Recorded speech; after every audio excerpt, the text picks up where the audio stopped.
Good afternoon. I'm Heidi Canton. I work for NAMI New Hampshire as a community educator and outreach coordinator.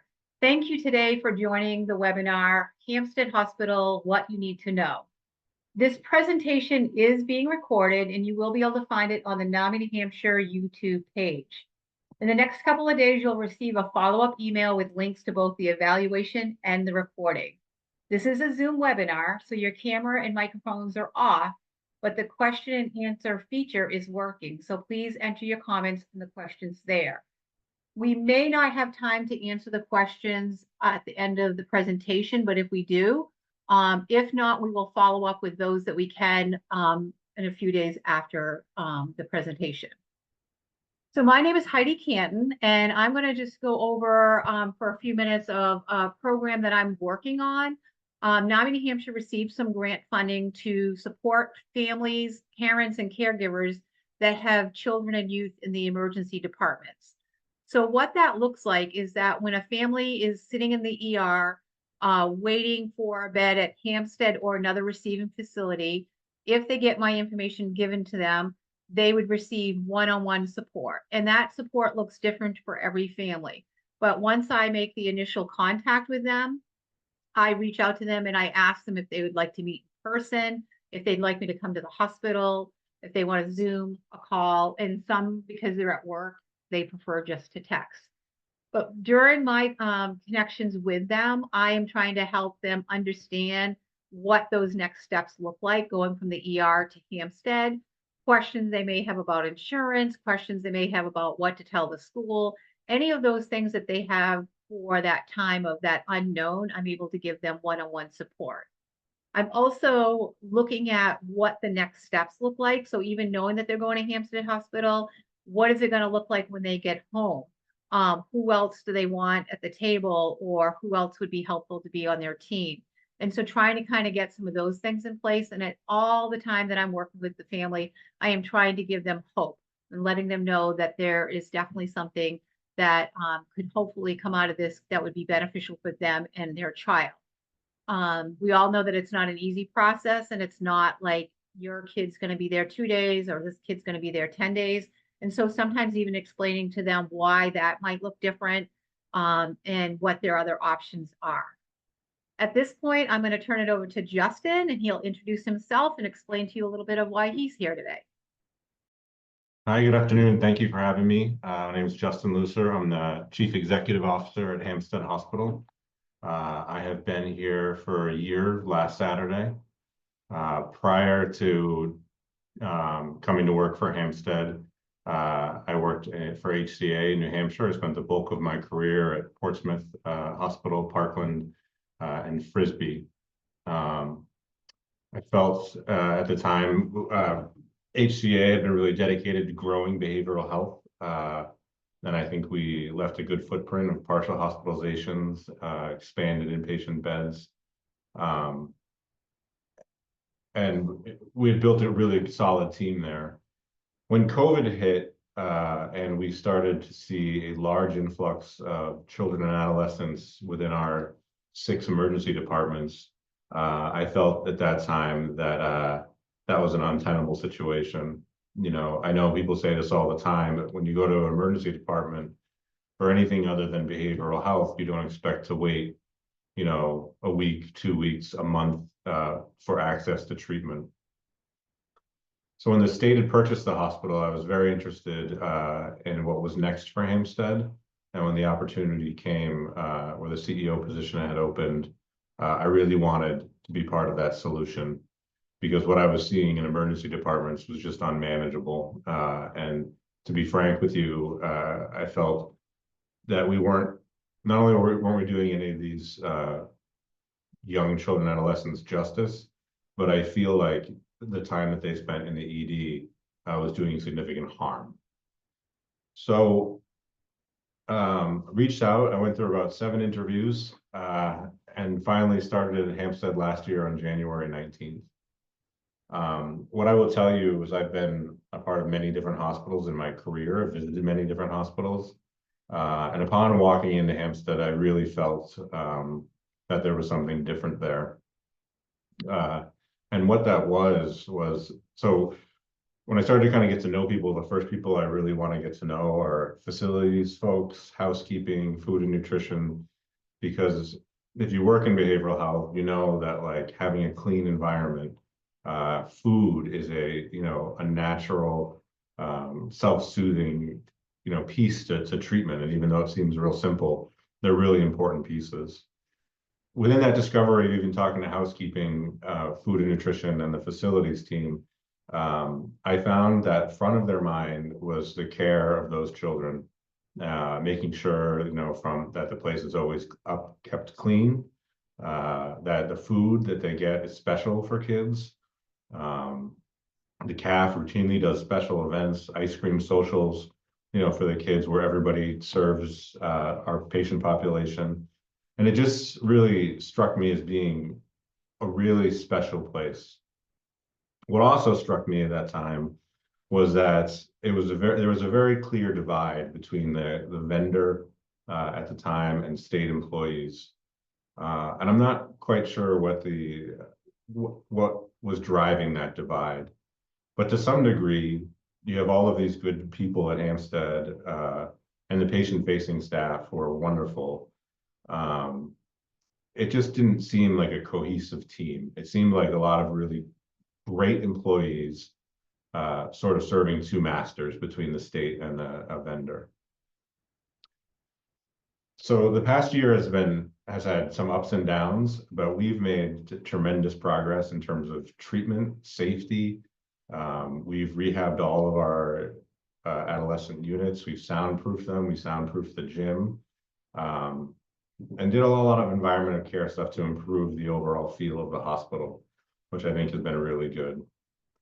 We had police and fire calls, probably in the teens to 20s each month, and through clinical programming, the establishment of a team to de-escalate patients rather than end up escalating them.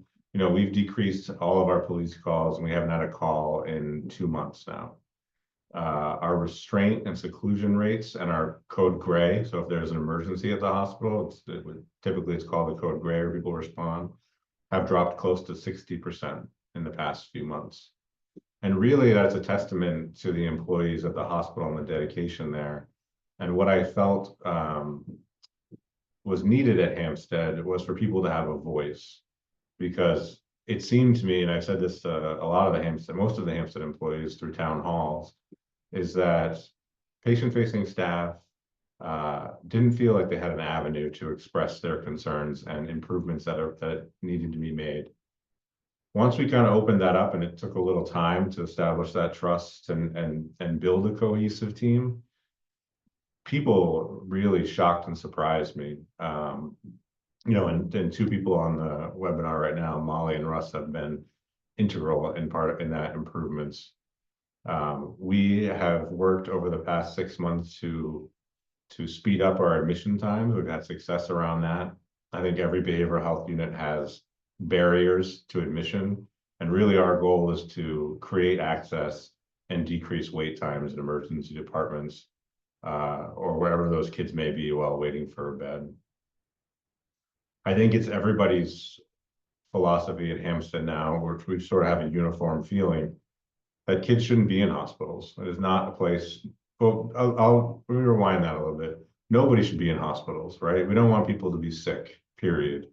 But there are times when inpatient hospitalization is needed. But I don't think that we can live in a place where kids grow up in institutions. I think that there is a need for outpatient support and care that sometimes isn't always there in the state of New Hampshire and in America.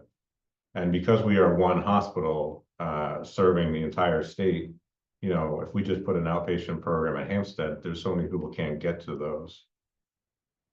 So I think as Hampstead's been through a lot of transitions over the past year, we are now currently about to transition over to Dartmouth from a lease bed agreement. What this provides Hampstead Hospital is a stability that it has not had in a number of years. So if you think of some of our employees have gone from Hampstead proper to the state, to Wellpath to the state, and now to Dartmouth. That's a lot to ask of our employees to keep transitioning companies. And what I think we've had with Dartmouth all the way through, because Dartmouth manages our providers now, oversees our providers, has been a really eye-opening experience in terms of a dedication to serving this population. Also, I think one of the gaps that we saw when we went to state ownership was that the state really isn't prepared to run a children and adolescent hospital. I think they have very good intentions, but anybody who's been familiar with the state knows that the process to procure funds is very cumbersome.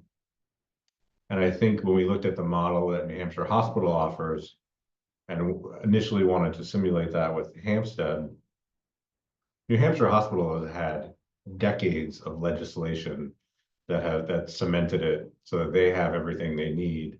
So they don't always have to go back to governor and council to approve those things. That's a really hard lift for Hampstead right now, because we know we need to provide kids an environment where they can transition out of the hospital. And part of that is incentive planning, is day trips outside, is transportation. And those are really hard things that can take months to years to achieve through the state. So Dartmouth, given our current relationship with our providers, really seemed like a perfect fit for this hospital. I think initially we were all feeling each other out, trying to get to know each other. And transitions are bumpy, and they get bumpy because you can't really speak freely as you're kind of going through some of these legal arrangements to establish this lease bed opportunity.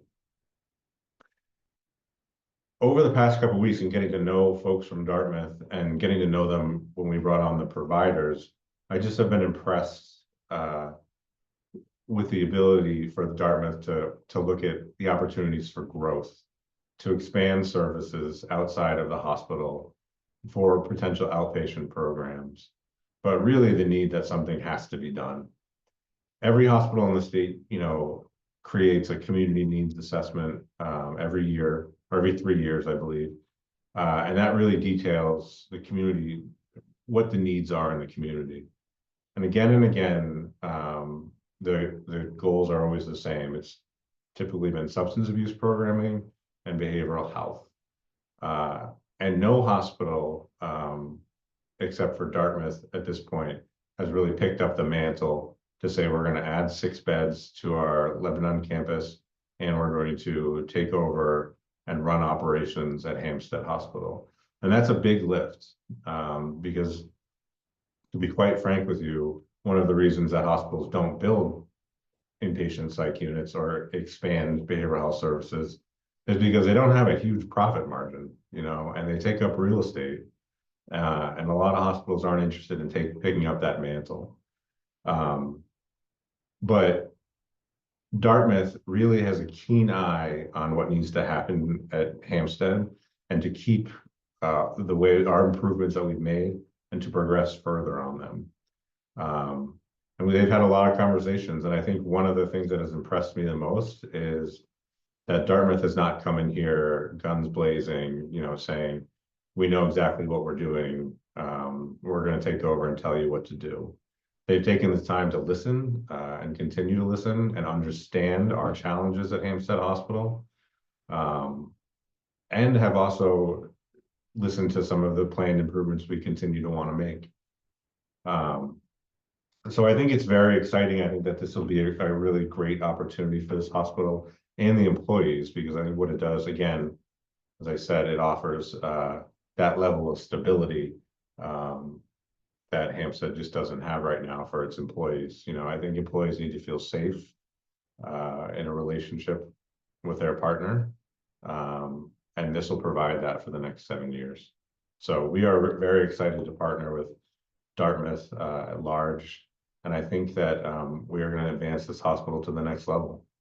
I don't shy away from, everybody who knows me knows I'm a very transparent person. And Hampstead has had its bumps in the roads. we talked briefly before the start, I don't think those bumps are indicative of what this hospital is, and some of the news coverage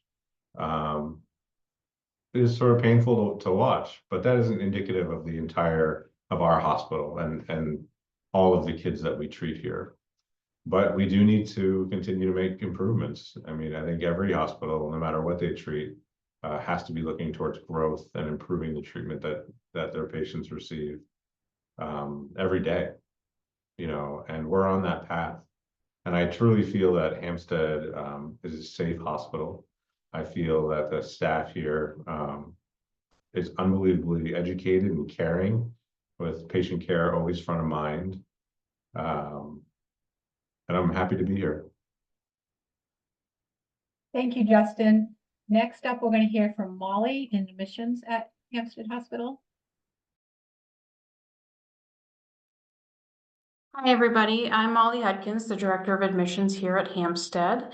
I've been here for about 14 years now, so I do truly understand how overwhelming the admission process can feel. So I want to assure you that you're not alone in this journey. And today I wanted to share some information with you about what our admission process looks like, to hopefully ease any worries or concerns you might have if you ever find yourself navigating through this process. So our admission process begins when you bring your child to the local emergency room. That should only happen if you are in crisis and you believe that hospitalization is necessary. If you feel that you're not able to safely get your kiddo to the ER, please do reach out to your local crisis team. They do have the proper training and can often help provide the assistance you need to get the help in that moment. Upon your arrival to the emergency room, a compassionate mental health clinician will evaluate your child to help determine if inpatient care is necessary. So what they're looking for is if your child is at an imminent risk of harming themselves or someone else. If they don't feel that your child is an immediate safety risk, they may work with you on creating a safety plan that supports your child's return home while working with outpatient providers. But if they do think there's an immediate safety risk, your child will be admitted to the emergency room. Sometimes it could be a pediatric unit, depending on the space they have, and then they'll send a referral over to our admissions team here to initiate those next steps.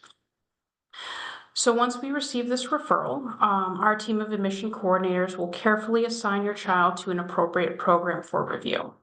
So currently we have 3 inpatient units that are tailored by age. We have our child specialty services unit, that's for kids ages 5 to 12.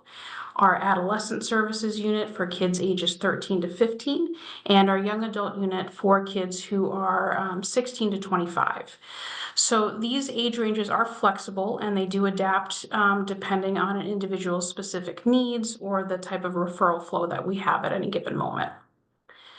So the next step involves our admission coordinators reviewing the referral to make sure we have all the necessary clinical information. This includes things like the psych eval that was done at the ER, demographic information, guardianship paperwork if it applies to your situation, and our referral questionnaire. So the referral questionnaire is a document that we'll call one of your child's legal guardians to review thoroughly. We want to make sure it accurately reflects your child's situation. Having a comprehensive understanding of your child's needs in that moment allows us to make informed decisions, such as whether they need a single room or whether they can share a room. This is also a really good opportunity for you as a parent or guardian to be able to ask questions you have or express any concerns that you have to us directly. So additionally, our team will look to make sure that we've received all your child's relevant medical information. This includes lab work, a medical history, and a physical assessment. So if your child has any complex medical needs, we may ask for further information just to make sure their safety and well-being can be maintained during their stay with us. As a freestanding psychiatric facility, we want to make sure that we can address both your child's mental health needs as well as any medical conditions appropriately. If after reviewing the complete referral package, our team finds no clinical or medical concerns, we'll go ahead and place your child right on the wait list. However, if we believe that your child may benefit from alternative care options such as outpatient therapy, an intensive outpatient, if they're more chronic and not necessarily acute, and they could benefit from residential treatment, that's where we consult members of our treatment team for a more comprehensive review. So this could include our chief medical officers, medical director, program director, as well as other members of the team. So this team reviews your child's full referral, as well as any past medical records if they've been here with us before. And at that point, they'll either approve your child for the waitlist or make other recommendations. Regardless of the outcome, our team of admission coordinators will communicate these recommendations to the ER and help facilitate any further discussions if there are differing opinions. So once your child is on the wait list, please know that we are dedicated to closely monitoring the situation, and we continually assess when a bed may become available for them. We do have just a few single rooms, so most of our accommodations are shared, typically with 2 to 4 beds per room. We always prioritize placing your child in a suitable environment, ensuring that they are with other kids of the same biological sex and gender identity, and with peers who are close in age to them, typically within 1 to 2 years. So our team meets every morning to discuss all of these important factors, along with any potential discharges that might be scheduled and our current referral list. Sometimes we're able to offer same-day admissions, but in other cases, it could take several days for an appropriate bed to open up. We understand that waiting for a bed can be really challenging, especially if your child needs a single room, but please know that we are working diligently each day to reduce these wait times. Now, when a bed does become available, we'll promptly reach out to the ER to notify them. In this process, we'll request a few remaining items, like information from your insurance company, nurse-to-nurse reports, some additional testing for our infection control policies, and then a copy of your child's medication administration records so we can pick up where they left off. After this, we'll connect with one of your child's legal guardians to inform them about the bed availability and discuss the most convenient way to complete the admission consent forms. We do have lots of options, including DocuSign, fax packets. You can certainly do that in person as well. We know that traveling here can be challenging, so we want to work with you and find the method that works best for your situation. So once we've received all the necessary documents from the ER and confirmed to consent, we'll arrange for ambulance transportation to our facility.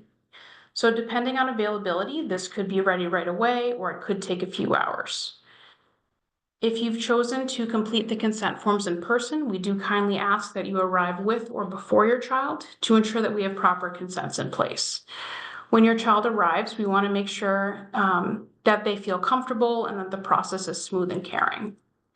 So our ambulances bring them into our admissions lobby on a stretcher, where we will confirm their name, date of birth, place an ID bracelet on them, take a photo for ID, and check their temperature. If you're here with your child upon admission, we can offer a few moments for you to say goodbye before they get settled in. And then following this, you'll meet with one of the unit nurses to share any crucial medical information. Afterwards, you're welcome to return home and join us during normal visiting hours. So you and your child are also able to call each other whenever you'd like. We want that communication to be open.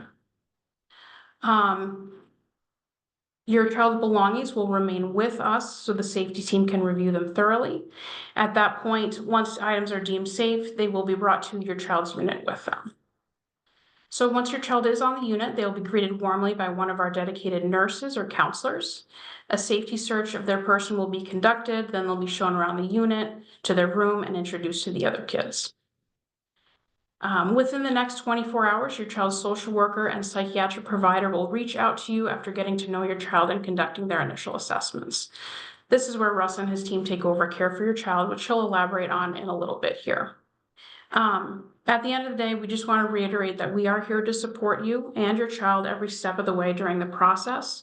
Your child's well-being is our top priority. So we want you to know that you can reach out to us with any questions at any time, and just know that you're not alone. Thank you, Molly. Next, we'll hear from Cheryl. Thanks, Heidi. So I am Cheryl Guerin. I am the mom of a son who struggles with major depressive disorder, social anxiety disorder, and has ASD, autism spectrum disorder level 2. When my son was 10, his symptoms really manifest through school refusal, running from school, running from our home, refusing to get out of his bed, refusing to leave the house. And the school, you know, was as they should, putting pressure that he needed to be at school. And it was just a time of crisis in our family. And that was the time that we did the first visit to the ED. It took 4 guards to restrain my 10-year-old son to get him into the ED and be assessed. At that time, they said that I could do an inpatient stay. I wasn't prepared for that as a mom. I didn't understand what that meant and what the systems were. At that time, we didn't have a diagnosis. He wasn't diagnosed until later. So I just wasn't understanding what was happening, and he was released and came home with me. We managed through that, got a school assessment, had an IEP put in place, but none of it was really working. The schools went ahead and we did a voluntary CHINS and had state resources involved in supporting my son in attending school. And in following their lead and putting pressure on the school attendants, we ended up in a place of real crisis where my son attempted suicide. At that point, I did call the police. The police came and we were able to transport him to the emergency department. We boarded at the emergency department for 4 nights while we coordinated with the hospital resources for a placement at Hampstead for a bed there. And so at this point, I just want to pause and recognize that if you're on this webinar or watching this webinar, I'm so sorry that things are in crisis in your family and that you're going through this. My goal and the goal of others here is to provide you with insights, hope, knowledge. You know, as Molly said, you're not alone. And so I'm telling my story so that you know that others have gone through this and there are resources available to you. So please reach out to NAMI New Hampshire and others in your community for support. So back to my story, we were in the emergency department. That was a real struggle. They did their best to put protocols in place to keep him safe, but I didn't feel safe. It was a very challenging time in that emergency department. There were multiple other people waiting for rooms that had behaviors that were impactful to us as we were in that space. I stayed with my son the entire time.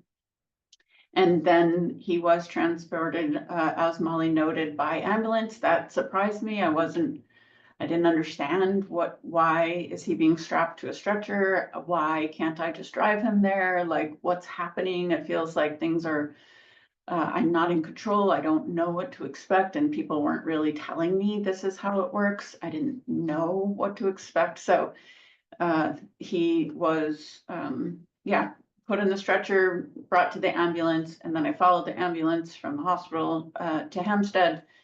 And, you know, the whole time seeing him, of course, he's facing backwards in the ambulance in the vehicle ahead of me. And my heart is breaking as I'm watching him and trying to hold it together and be supportive of him and help him to know that this is the right thing for him, for us, for now. And so, you know, going in with him exactly as Molly described, you know, he was brought in on the stretcher.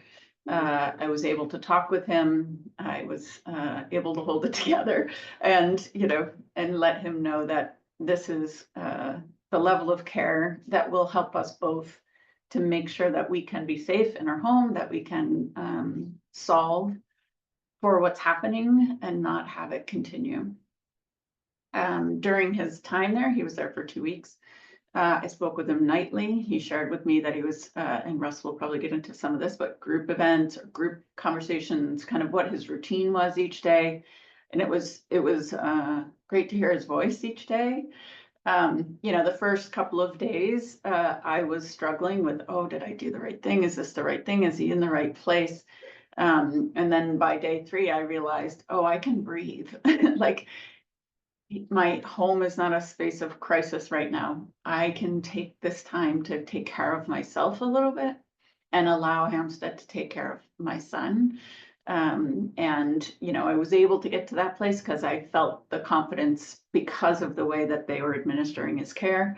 I was aware of what was happening for him. I was aware that they were assessing medications. Like, I was kept up to date well enough to know that I could take care of myself, which ultimately led to me being able to then care for my son better. So that was really helpful. Moving on to what's happened since then, I will share with you that my struggle prior to his time at Hampstead was really all behavioral based.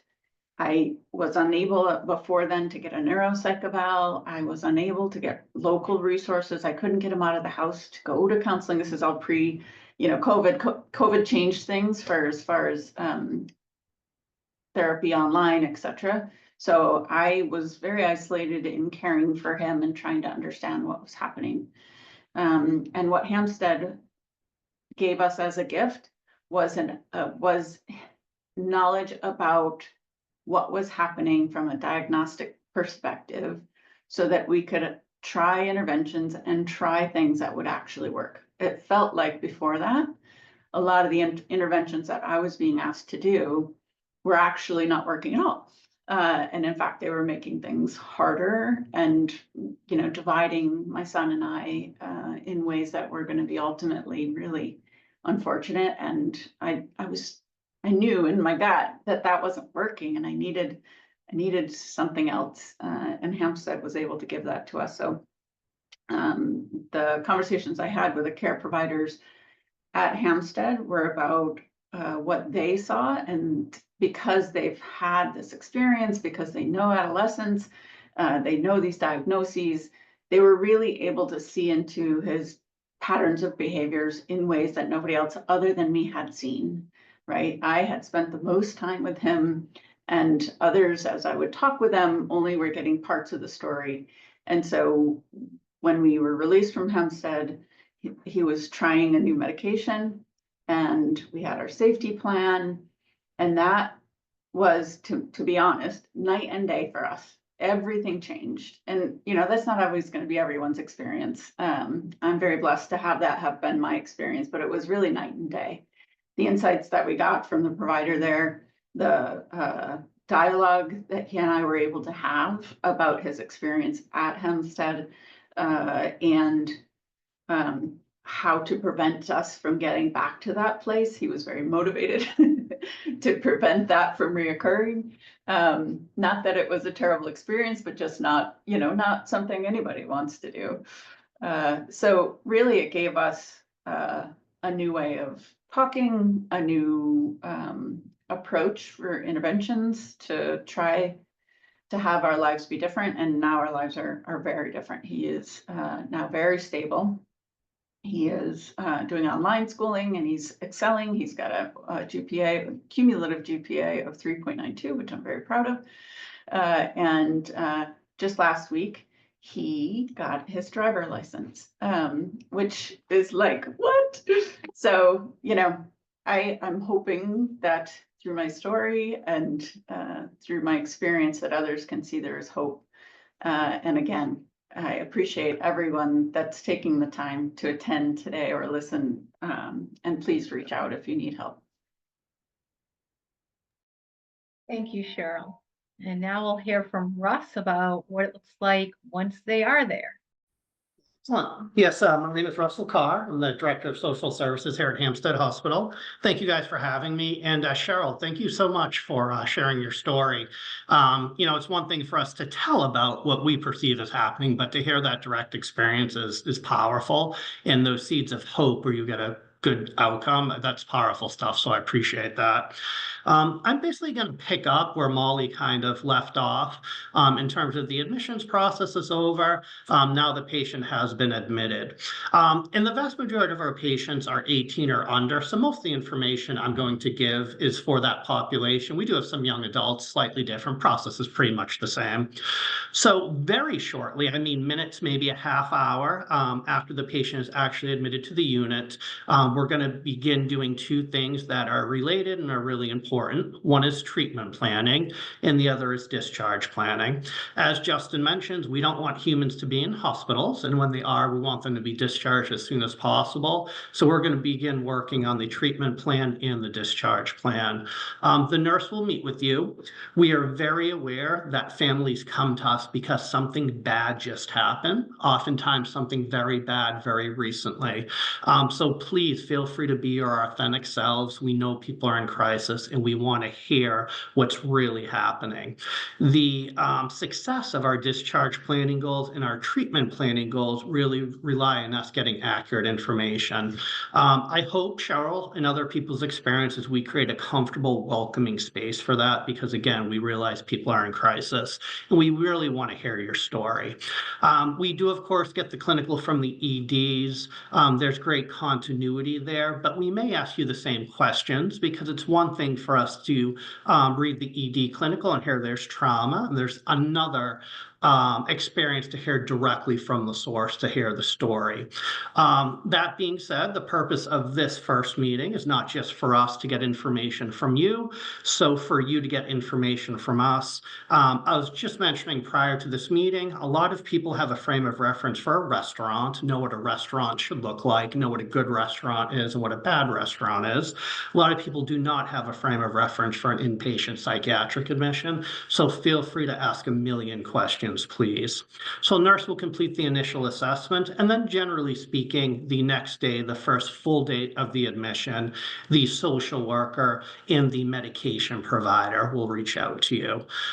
This is also a great opportunity. If you didn't ask any questions the first time, if you forgot to give any information, which of course is going to happen, please feel free to give us that information.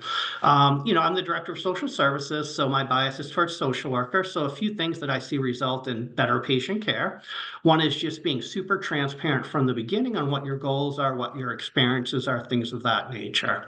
The other is giving us a really good sense of what kind of outpatient support you have, what kind of stakeholders you have, because we want to bring them to the table right away.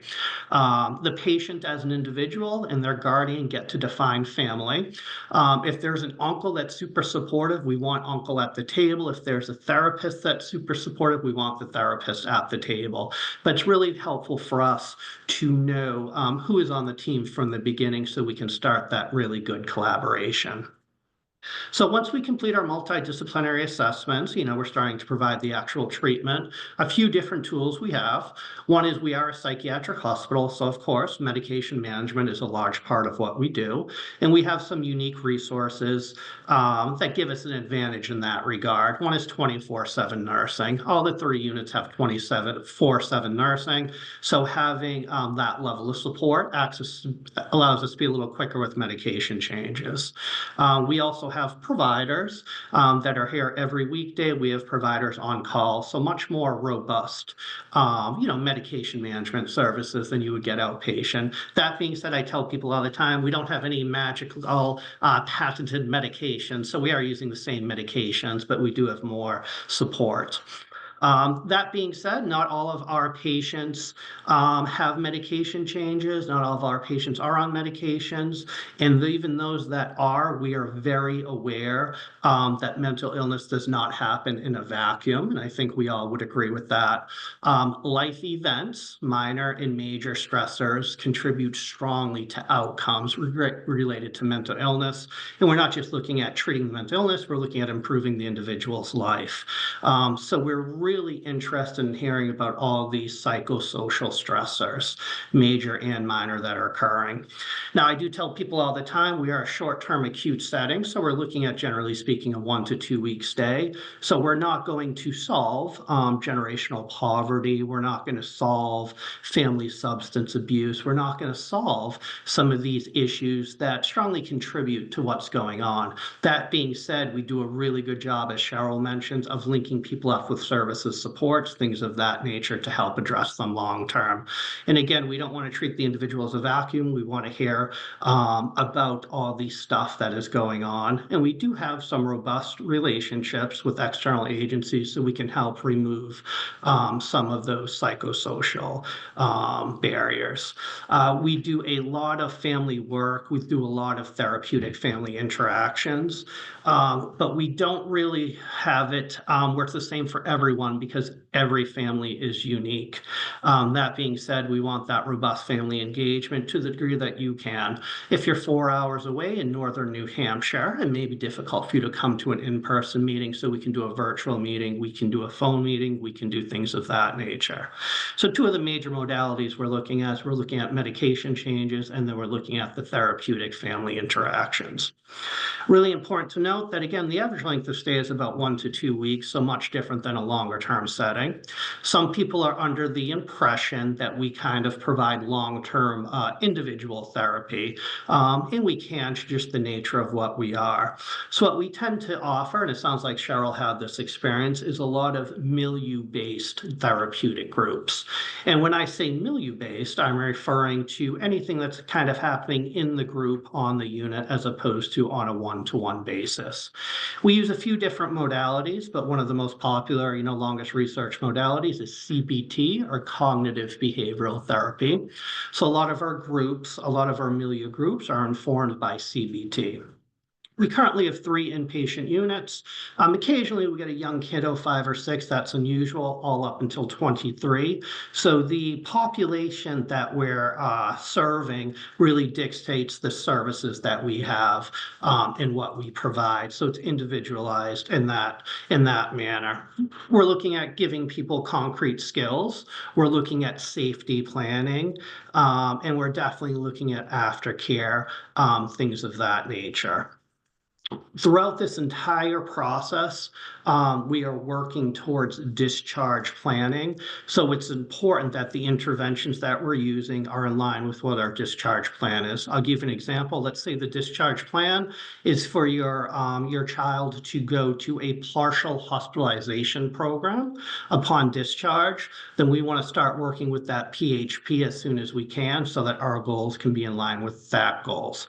A lot of our patients come to us with community mental health services and then transition to community mental health services. So again, we want to know of that team. We want to work with that team from the beginning so that our goals can be aligned.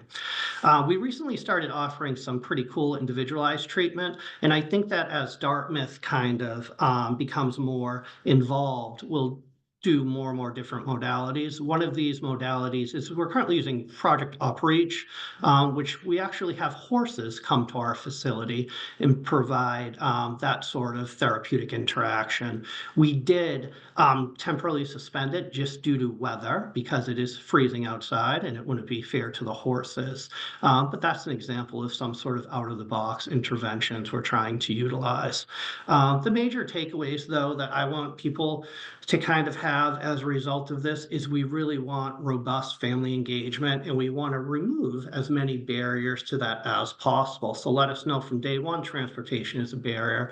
We'll try to work around that. Number 2 is just understanding that we are a 1 to 2 week program, so we're not providing that intensive individual therapy, but we are doing a lot of milieu-based groups, and we're providing really good continuity of care. I'm glad Cheryl had this experience. Because in my experience, the discharge plan, the aftercare plan handoff is as important as our treatment interventions. So we really want to be thoughtful around that. So by the time the day of discharge occurs, I always say, half joking, hopefully there's not a lot to talk about because we should have already had a lot of robust meetings. We should know what direction going, things of that nature. That being said, at the discharge meeting, you'll meet with the nurse, you'll oftentimes meet with the social worker, and we'll review the aftercare plan with you in detail. We'll review the medication plan with you in detail. And please, I know I said half joking, there should be no questions, but if there are questions, ask them. We want to make sure that when our patients are discharged, they don't just know what the name of their medication is and what the dose is, but they have some psychoeducation on what it is, how it works, warning signs to look out for, things of that nature. Again, aftercare planning wise, we never want to be the type of program that the day of discharge says, hey, here's a brochure, give them a call.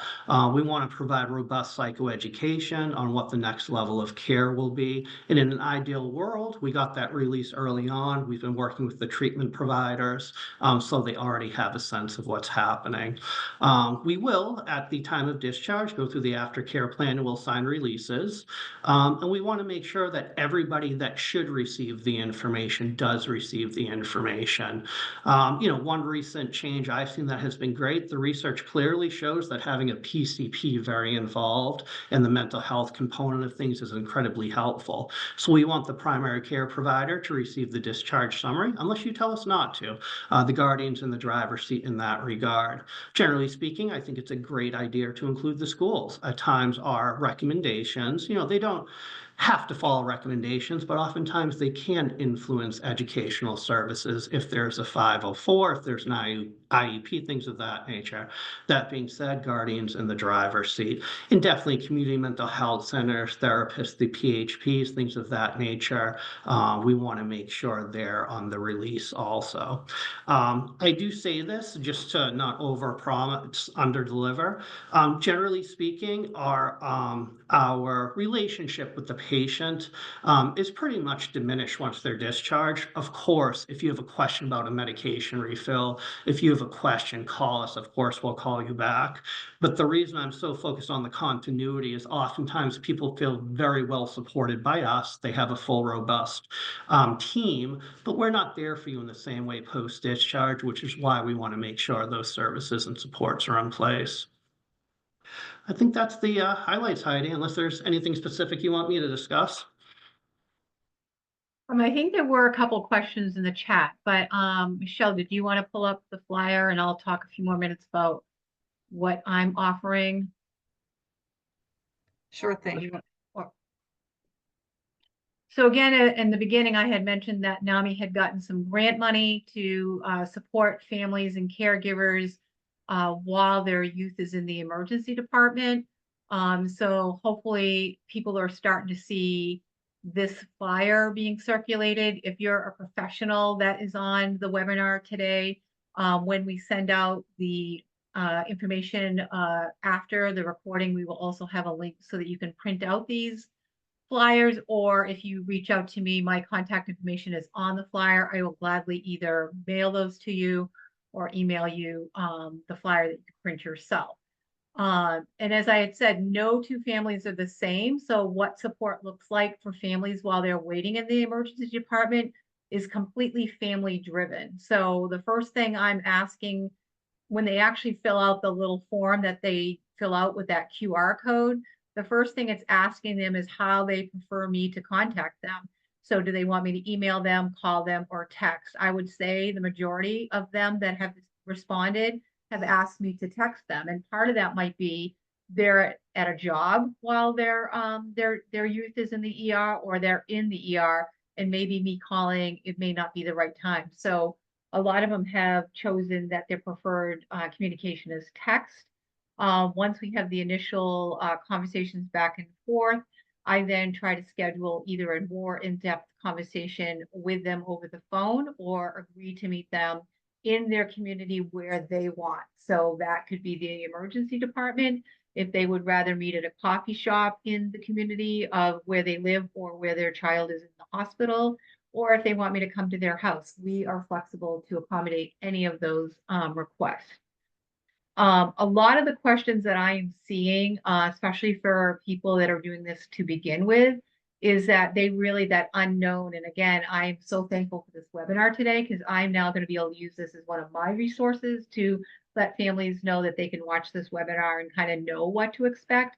But I think part of that initial first contact I have with them is it's like, just like Russ made the comment about, the restaurant, people not knowing what to expect, that part is really, really hard. I do know that we had a couple questions in the chat, and I don't know if we have time to have you read those, Michelle. And then I just want to remind everybody that this webinar is being recorded. It'll be on our YouTube channel, and anyone that wants to reach out to me, they could definitely reach out to me for questions to my email, which is hcanton@nowmeanyhampshire.org, or call or text me at 603-568-5771. Did you have any questions in the chat, Michelle? We do have a few, and they kind of address each panelist at some point. One was, this one is to Russ. You mentioned accommodations for transportation or distance. What about parents who may have 9 to 5 work schedules? Can meetings be held outside of typical work hours?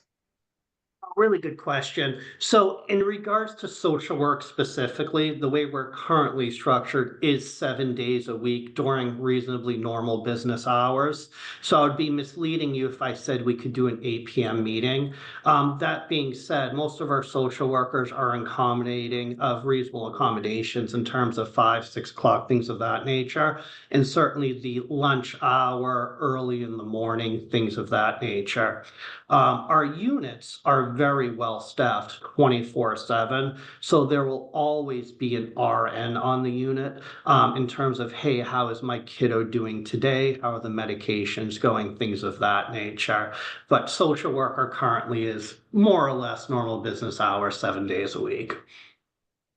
Great, thank you. There are a couple more for you, Russ, while we're on that. What can parents bring for their child to have while they're staying at Hampstead Hospital? Can they have stuffed animals, electronics, that sort of thing? Actually, Mike, slightly, Molly, do you mind? I know you tend to deal with Okay. that a little bit more. Do you Yeah, mind if I can bust jump in on slightly? that one, of course. So what we typically recommend parents pack is a very small carry-on size bag. Our space is limited, so we do ask that you not bring, super large suitcases or anything like that. And in that small carry-on, pack about a week's worth of clothing. We don't have laundry services here unless kids are here for extended period of time. So just a week's worth is good. You can always swap those out as needed. Anything with strings or belts, we ask that you keep at home just because of the safety risk. And really, that's all that we absolutely ask that you bring. We provide all the toiletries, so you don't have to worry about packing toothpaste, toothbrush, things like that. If you want to bring your own, you certainly can. As far as electronics, activities, we keep your kids pretty busy while they're here engaged in therapeutic groups. So if there's a book that they want to read at downtime, something like that, that's certainly okay, but you don't have to worry about packing a whole lot to come here, really just close. Great, thank you, Molly.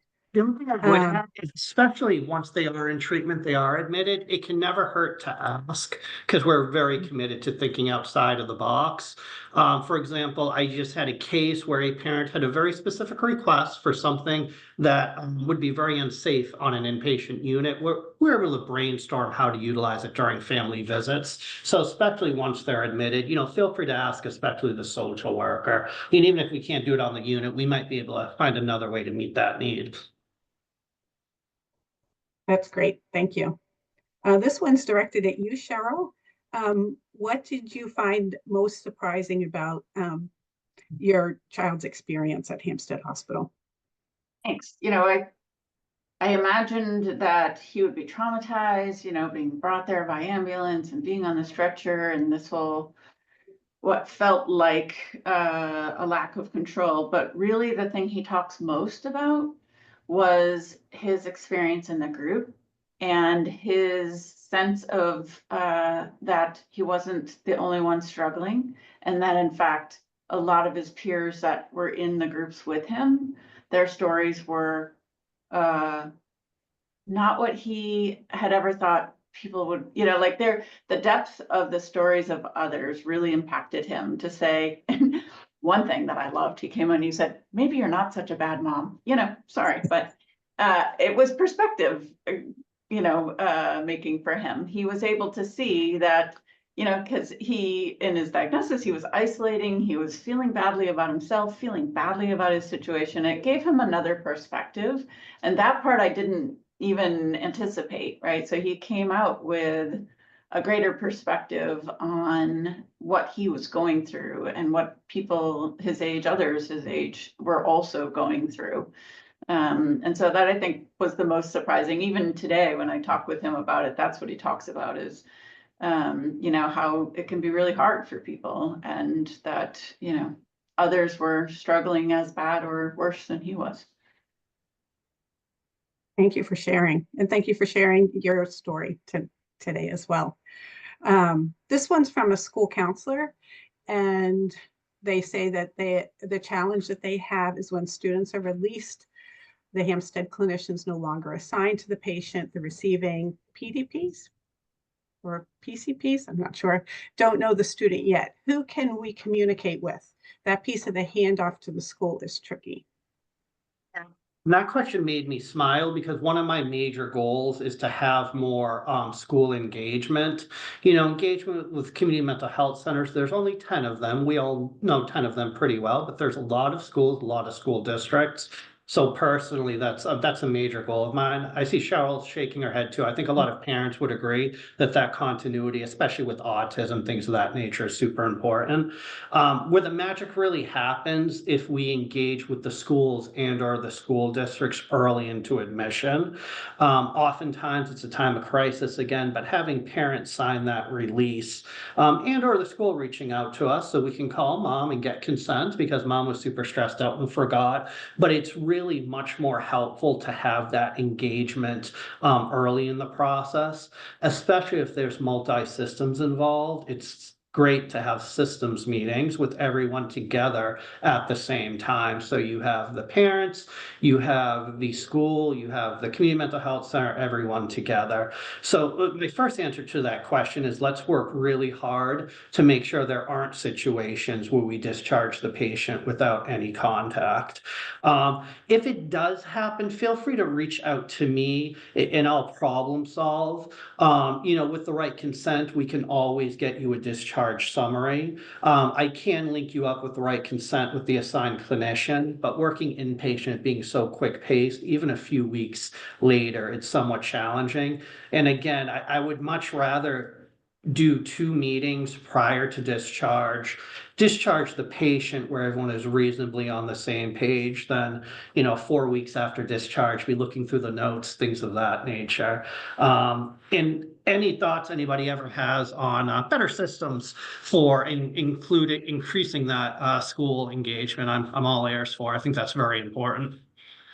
I would also highlight, Russ, that we do have an education department here at Hampstead.